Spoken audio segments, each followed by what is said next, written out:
ఏపీలో జరుగుతున్న రాజకీయ పరిణామాలపై మీడియా యాంకర్లు తమదైన శైలిలో స్పందించడం కొత్తమీ కాదు. అయితే టీవీ5 యాంకర్ సాంబశివరావు విషయంలో మాత్రం ప్రతిసారి ప్రత్యేకత కనిపిస్తుంది.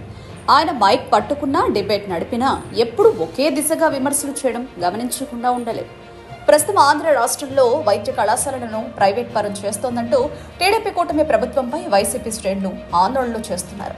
ఈ నిరసనలను టీవీ5లో ప్రదర్శించడం కష్టమేమీ కాదు.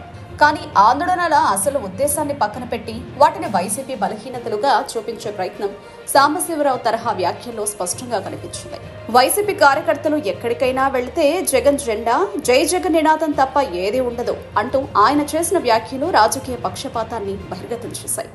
రోజంతా లైవ్లను చూసి సాయంత్రం స్క్రీన్ పై తన నిరాశ, అసహనం మొత్తం వెళ్లజల్లడం ఆయనకు అలవాటుగా మారిపోయినట్టే ఉంది.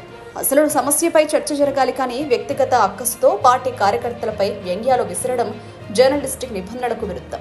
అయినప్పటికీ సాంబశివరావు ప్రతిసారి వైఫై మోడ్లోకి వెళ్లి ఒకే దిశలో విషం కక్కుతూనే ఉంటారు. రాజకీయ పక్షపాతం తప్పనిసరి అయితే మీడియా విశ్వసనీయత ఏ స్థాయిలో నిలుస్తుంది?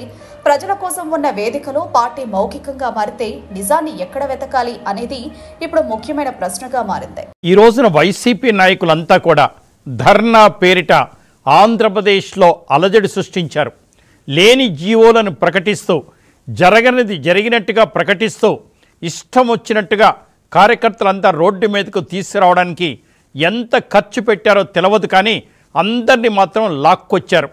వచ్చిన ప్రతి ఒక్కడు జగన్మోహన్ రెడ్డి గారు జెండా పట్టుకున్నారు. ఇంకా అరెస్ట్ అవుతుంటే జై జగన్ అంట. అంటే కాలేజీలు ప్రైవేటైజేషన్ ఆపండి, ప్రైవేటైజేషన్ చెయ్యొద్దు అని ఏమన్నా మాట్లాడారా? లేదు. జై జగన్, జై జగన్ అంటే జగన్మోహన్ రెడ్డి గారికి వీళ్ళ విజువల్స్ కనపడాలి, జగన్మోహన్ రెడ్డి గారికి జై అన్నట్టుగా వీళ్ళకి కనపడాలి, జగన్మోహన్ రెడ్డి గారికి తలొంచుతున్నట్టుగా కనపడాలి, అవసరమైతే ఇంకేదైనా ఆయనకు కనపడాలి. ఇదొక పార్టీనా? ఇదొక రాజకీయ పార్టీనా?